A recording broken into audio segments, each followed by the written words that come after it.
저희가 우리 꽃한길 전한길 선생님이랑 또 저희가 왔습니다. 꽃보다 전한길인가요? 꽃한길인가요? 꽃보다 전한길이 낫다 이 말이에요. 생긴 거는 시원찮지만은 예? 그 꽃한길로 하시죠. 꽃은 향기밖에 없잖아요. 물론 아름다움도 있지만 전한길을 통해서 꽃 그 일상으로 많은 더 나은 게 있겠지라고 근데 생각했거든요. 왜 뭐 꿀벌보다 전한길도 아니고 이게 꽃보다로 하셨습니까? 그거는 제가 한 게 아니고 네. 제 꽃보다 전한 유튜브 만든 분이 이름을 정해놨더라고요. 그러시구나. 웃는 모습이 좀 마치 꽃을 닮으셨어요, 제가 보니까. 그래서 이제 전 시간에 정말 귀한 말씀 해주셨는데 또 하나 저 개인적으로 선생님 두렵다고 해야 될지 좀 위협적이라고 해야 될지 중국과 대만이 전쟁을 할 것 같다라는 느낌이 자꾸 들고요.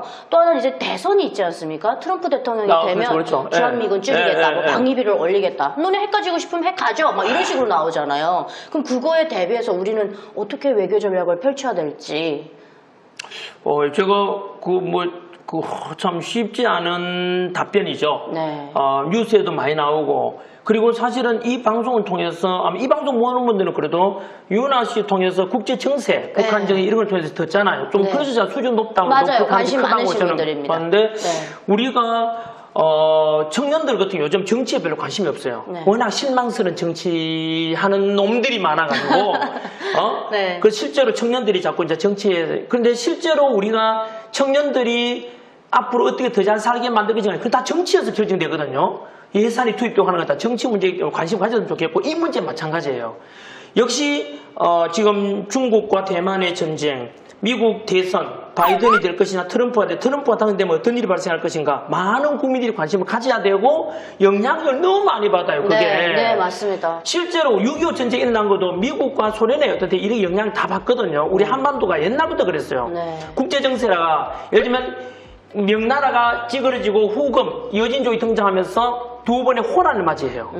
정묘호란, 평자호란. 네. 그리고 또 중국 중심의 세계에서 일본이 그 메이지 유신을 통해서 급부상하면서 청일전쟁을 통해서 그 틈바구니에 우리가 일본 식민지가 된다고. 그 지금 그만큼 우리 한반도가 너무나 국제정세에서 우리가 차라리 아프리카 뭐 비하하는 건 아닌데 아프리카 어떤 나라 같으면은 미국은 뭐 별로 관심 없어요. 그 더운 나라 뭐. 근데 우리의 한반도의 지정학적으로 너무 중요한 위치에 있는 거예요. 태평양에 미국이 이제 그 태평양 건너서 아시아를 진출하는데 딱 일본과 우리나라가 있고, 네. 일본이 또 데리고 가려고 하는데 우리나라가 딱 끼어 있고, 중국하고 러시아가 태평양 올라가는데 딱 우리나라 끼어 있으니까 지정학적으로 너무 중요하기 때문에 국민들도 공감할 것이고, 지금 물어왔던 미국 대선 문제, 이것도 역시 마찬가지로 우리나라 영향 받을 수밖에 없어요. 그래서 어쨌든 뭐 질문을 좁혀가지고 답변 드리면은 대만하고 과연 중국이 전쟁할 것이냐? 현재 대부분의 뭐 전망은 전쟁할 가능성이 크다고. 중국이 실제 전쟁 준비를 하고 있잖아요. 네, 할 것 같아요. 그 시뮬레이션 돌리고 해요. 네. 어떻게 하면 대만, 미국 더 추가 오기 전에 박살 내버릴 것이냐. 실제로 시진핑이 특히 또 김정은처럼 궁지에 몰려 있거든요. 시진핑 역시 마찬가지로 푸틴도 그랬었고, 원래 정치 지도자들, 네타냐후도 그렇죠. 지금 이스라엘이 그 하마스 친 이것도 네타냐후가 너무나 지지율 떨어져 있으니까 정치 지도자는 언제나 지지율 떨어지면 그 불만을 바깥으로 돌리고 싶어요. 푸틴도 원래 마찬가지죠. 집단 간의 갈등은 집단 내부의 결속을 가져와요.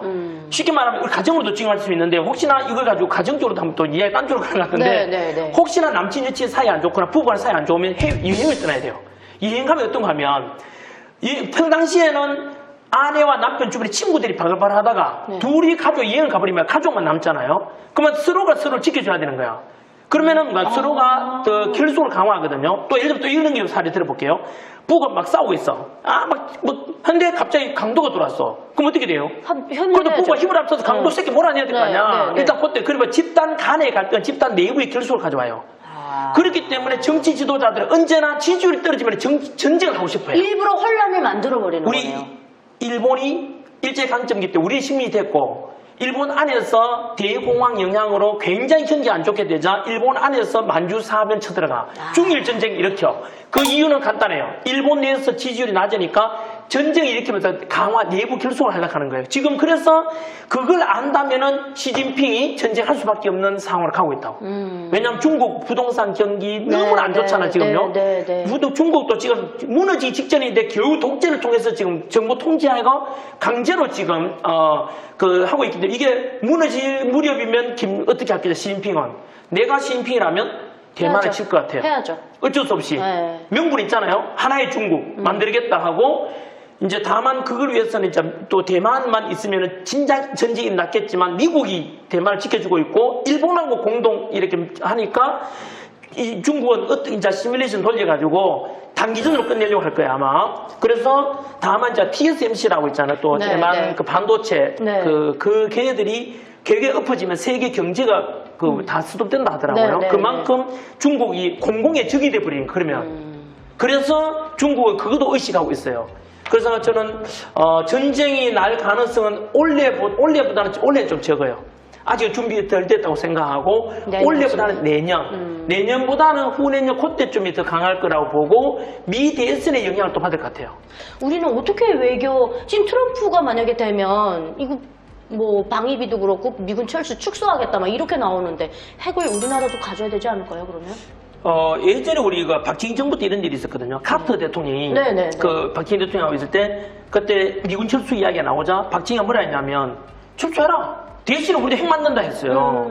그렇죠. 실제로 그래야죠. 네. 지금도 똑같죠. 만약에 우리는 지금 6.25 이후로 지금까지 전쟁이 없었던 이유가 김일성, 김정일, 김정은 3대가 남침을 못하는 이유가 미국이라는 나라가 지켜주기 때문에 그렇잖아요. 맞죠. 우리는 의존하고 있어요. 지금도. 네.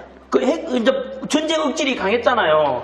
그런데 만약에 우리한테 미국이 꼭 필요해요. 그래서 미국한테 감사해야 되고 실제로 네, 6.25 때 네. 막아준 거 네, 봤잖아요. 네, 네, 네. 정말로 감사하고 미국에 대해서 하지만 트럼프가 되면서 자꾸 방위비 분담을 있잖아요. 이야기하면서 비용 줄여야 되니까 어쨌든 제세가 철수할 것 같진 않아요.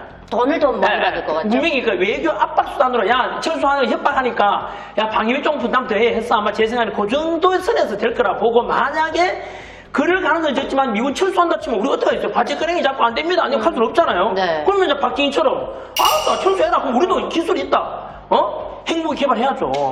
그건 어쩔 수 없어요. 아니 근데 핵무기 선생님 할 수밖에 없죠. 저는 이게 자꾸 뭐 이제 뭐만 하면 빼겠다고 그러잖아요. 네. 솔직히 대한민국을 지켜주기 위해서 한미동맹 때문에 들어와 있는 것도 네. 맞지만 미국 입장에서도 지금 북한과 중국, 러시아를 견제해서 들어와 있을 수 있는 지형학적으로 금덩어리와 같은 그렇죠. 땅은 우리나라잖아요. 한 번밖에 없어요. 근데 왜 네, 그거를 네. 그렇게 마치 100%다 우리나라를 위해서 들어와 있는 것처럼 그 그렇게 트럼프 잘하는 거 선동이야 그것도.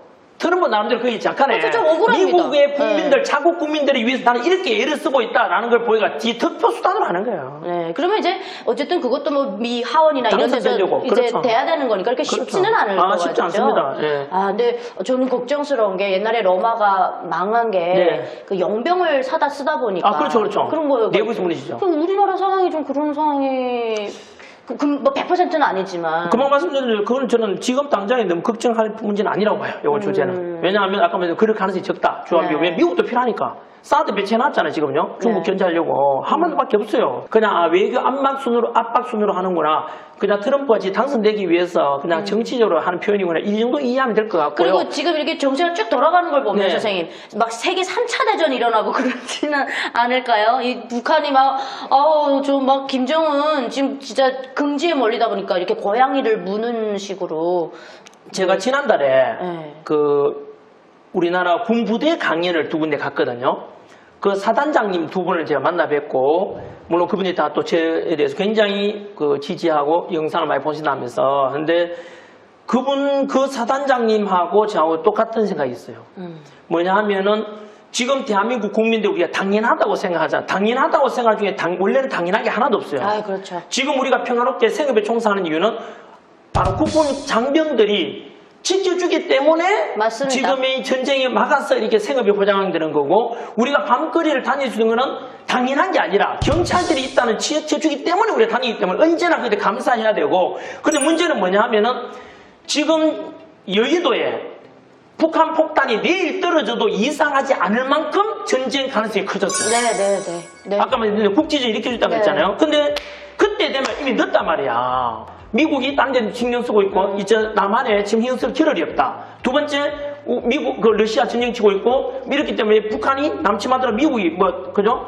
김정은도 그에 대해서 학습 효과 네. 그죠? 따라하기 때문에 그럴 가능성이 크다고 보는데 저도 그렇게 생각하고 그 사단장님 똑같거든요. 그리고 국민들이 당연하다고 생각하면 안 되고 북한이 뭐 저런 거나 그게 아니고 지금 북한이 워낙 궁지에 몰렸기 때문에 언제든지 전쟁 나도 이상하지 않을 만큼 북한 지금 전쟁 위기에 와 있다고 저는 그렇게 생각해요. 그런 상황이니까 국민들이 약간 더 뭉치고 통합해서 대외적으로 그렇게 진행하려고 우리끼리 뭉쳐야 될 거 아니에요. 여야가 어디 있어요. 안보에. 이런 거에 대해서 국민들이 다 공감하고. 너무 안타깝습니다. 네. 이게 막 지금 뭐 양극화 엄청 심하고 우리끼리 싸우느라고 바쁘고 지금 다 합쳐서 우리나라를 지켜내야 되는 그 고민을 해도 모자라는 시기에. 그러니까 윤아 씨는 제가 이렇게 이제 이 방송을 통해서도 그런 역할을 하고 있는 거죠, 우리가. 정치인들이 그러면 안 된다.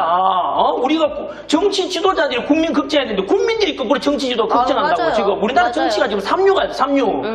도덕성도 없고 원칙도 없고 상식도 다 무너지고 지금 정치가. 네. 그러니까 국민들도 아까 말씀드린 다 너무 실망하고 있다고요. 그래서 네. 우리가 저도 좀 그런 역할을 하려고 하거든요. 정신 차리라고 정치하는 사람들. 국민들 수준이 높아져야 되거든. 국민들이 분별력이 있어야 돼요. 맞아요. 저건 아니야, 이건 아니야. 이런 데서 판단해줘야만이 정치하는 사람들이 국민들에 대해서 함부로 그냥 싹 속이고 있잖아요. 표퓰리즘으로 막 정책하는 이런 거 다 매일 눈으로 바라볼 수 있는 안목이 있어야 돼요. 네. 국민들이. 선생님 말씀을 지금 딱 들어보니까 어떤 생각이 딱 드냐면 국민 눈높이에 맞는 정치인들이 할 거잖아요. 그렇죠. 그러니까 우리 눈높이가 높아져야 정치인들도 책임감을 가지고 맞습니다. 사명감을 네. 가지고 한다. 그런 말씀을 딱 집어주신 것 같아요. 그래서 애국심이 없는 정치는 하면 안 되죠. 그렇죠. 그리고 아마 정윤아 TV 보시는 분들은 그래도 통일 문제나 북한 문제나 어쨌든 탈북하신 분이 진행하니까 아마 관심 많고 국제 정세도 관심 많고 그래서 이분들은 되게 수준이 높을 거라고 아까 처음에 말씀드렸잖아요. 앞 시간에 그죠? 네. 그렇기 때문에 이 이야기에도 공감하실 것 같아요. 굉장히.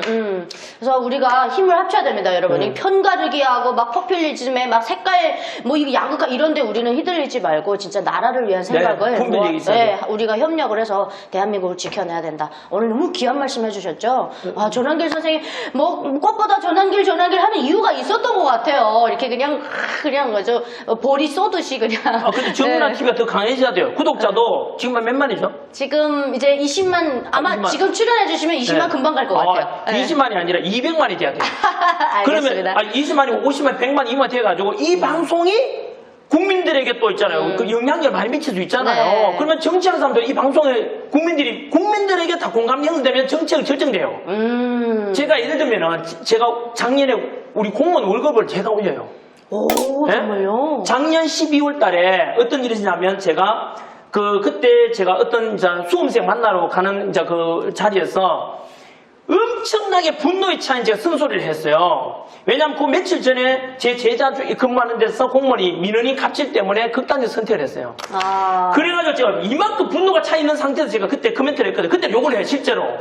제발, 관공서 가서, 민원인들 갑질하지 말라고. 국어 공무원 애들이 뭔 잘못 있냐고. 당신 목숨 구하러오는 소방관이 뭔 죄가 있냐고. 고양이 구해달라고 잘못하니까 그거 가지고 소방관 있잖아요. 막 경멸하듯이 이야기했다는데, 화가 안 나요, 그런 게? 대가리 빨간 새끼고! 엄청 화나. 그놈의 고양이 새끼가 자기 귀한 집보다 사람이 더 소중하잖아요, 인간이. 이게 꼭 미쳐 돌아가는 것 그러니까 같아요. 경찰도 마찬가지인데, 진짜 강도 잡아주고, 성폭행 나가는 걸 막아주고, 그 경찰이 얼마나 고마우면 그건 언제나 감사함을 가져야 되는데, 꼭 보면은, 미국 관공서에 가가지고, 야, 너희들 내가 낸 세금으로 이 새끼들 운영하면서 말이, 이런 놈들 치고 제대로 세금 내는 놈 없어요. 저는 작년에 세금을 소득세를 15억 납부했거든요. 지금도 마찬가지, 올해도 그렇거든요. 올해 20억 가까이 납부하는데 저처럼 세금 많이 내는 사람은 절대 내 세금으로 너희들 운영할 이런 말 안 합니다. 맞아요. 언제나 여러분 공무원들 덕분에 경찰, 소방관, 우리 공세에 있는 공무원들 그리고 우리 학교 선생님들 그분 덕분에 여러분들이 군인 아저씨 마찬가지로 덕분에 대한민국에 안보가 있고 평화가 있고 치안이 되고 질서가 되고 감사하는 마음을 가져요. 언제나. 이게 기본적인 마인드인데 그때 제가 뭐 했는가 하면은 갑질하다가 그 소식을 열이 넣어 받아가지고 앞으로 갑질하는 새끼들이 그랬어. 진짜 씨발 놈들 그때 욕을 했어. 갑질하는 놈들 놈을. 그래서 제가 그런 건 이게 뭐냐면 그게 모든 방송사에 다 방송이 됐어. 지금도 검색하면 아마 23개 방송하고 뉴스에 다 나왔거든, 신문하고. 그러고 난 뒤에 한 보름 지났나? 인사혁신처장님이 인사혁신처라는 곳이 이제 국가 공무원 인사 뽑고 하는 데거든요. 공무원 급여주고 하는 데인데 그 인사혁신처장님께서 이제 공식화해요. 어디 공직 박람회 가서 공무원들 수고가 많다. 그래서 2024년 올해잖아요. 올해부터 9급 공무원 초봉 연봉 3천 이상은 받을 수 있도록 하겠다라고 했어요. 그래가지고 그게 바로 반영이 됐어요. 공무원 급여 인상에. 그게 제가 했는 게 뭐냐면은 바로 제가 했는 멘트가 모든 방송사에 다 나왔잖아요. 1차 강사 지난 길 분노하다 이래가 나왔거든요. 나오니까 국민들 공감대가 형성된 거야. 모든 방 나오니까 아 맞다 우리나라 공무원들 너무 지금 힘들다. 급여도 너무 적어가지고 편의점 알바하고 비슷해요. 맞아요. 최저임금이 오르는 바람에 그 최저임금 올리면 무조건 좋다 뭐 하는데 최저임금 올리가 안 좋은 점도 많아요. 최저임금 올리가 가난한 사람이 힘들었지만 최저임금 올려버리게 되면 당연히 고용을 안 하죠. 네. 내 제자들 대학생들 알바할 자리가 없대 이제는. 왜냐면 비싸니까 안 쓰잖아 사람을. 고용 기회도 많이 줄어들기도 하고 그 다음에 이제 최저임금 올려버리니까 공무원들의 상대급여가 낮아지는 거야. 공무원 상대급여 낮아지니까 실컷 일해본들 뭐하냐 이거 편의점 알바거든. 그러니까 공무원에 대한 어떤 사명감이 떨어지거든요. 그래서 그런 이야기를 하니까 국민들이 공감대가 형성이 돼서 왜냐면 공무원 급여는 또 물가와도 관련이 있어서 민감하거든요. 그래서 국민들 공감대가 형성되면은 정책으로 반영이 돼요. 그래서 그 정윤아 TV 아까 제가 말씀드린 대로 이걸 통해서 우리가 국민들이 호소하잖아요. 윤아 씨가 대한민국에 이렇게 가야 됩니다. 이런 것이 구독자 많아지고 국민들이 공감하면은 정책에 반영될 수밖에 없는 거예요. 예를 들어서 봐요. 정윤아 TV 구독자가 예를 들면 500만이 조회수도 막 있잖아. 하나 올리면은 막 100만 명이 본다 치자. 그러면은 이게 영향이 되잖아요. 네. 그러니까 지금 국회의원들도 이렇게 해야 되구나 무서워하게 돼요. 이런 걸 나는 이런 것이 왜냐면 지금 우리나라 언론도 너무 좌우로 이렇게 진보가 갈라져가지고 안타까운 마음이 많이 들거든요. 이런저런 올바른 어떤 유튜브 채널이라 해야 되나? 이거 하나의 영향력을 미칠 수 있잖아요. 그렇게 됐으면 좋겠어요. 또 이런 좋은 말씀을 우리가 이제 찍어서 올리면 봐주시는 시청자분들도 굉장히 영향력을 행사하는 거고 또 이런 걸 좀 사명감을 가지고 앞으로도 해야 되겠다 그런 생각이 좀 들었습니다. 네. 그래서 오늘 이 두 번째 시간에는 지금 우리가 냉전 시대라고 하는데 냉전이 실제 전쟁보다 더 위험하다는 얘기가 있잖아요. 그렇죠. 어디에서 치고 들어올지 모르니까. 그래서 불안하고. 네, 국가 안보가 지금은 굉장히 중요할 때니까 우리가 편가르기 하고 자기끼리 싸우지 말고 협력하자 이렇게 정말 너무 멋진 말씀 해주셨습니다. 그래서 두 번째 시간 여기서 마무리하고요. 마지막에 또 우리 인생에 대한 많은 상담을 해주시는 우리 전원길 선생님께 제 개인에 대한 인생 상담 이런 걸 좀 해보는 시간을 마지막으로 가져볼까 합니다. 시청해주신 여러분 고맙습니다. 마지막 시간에 뵐게요. 감사합니다.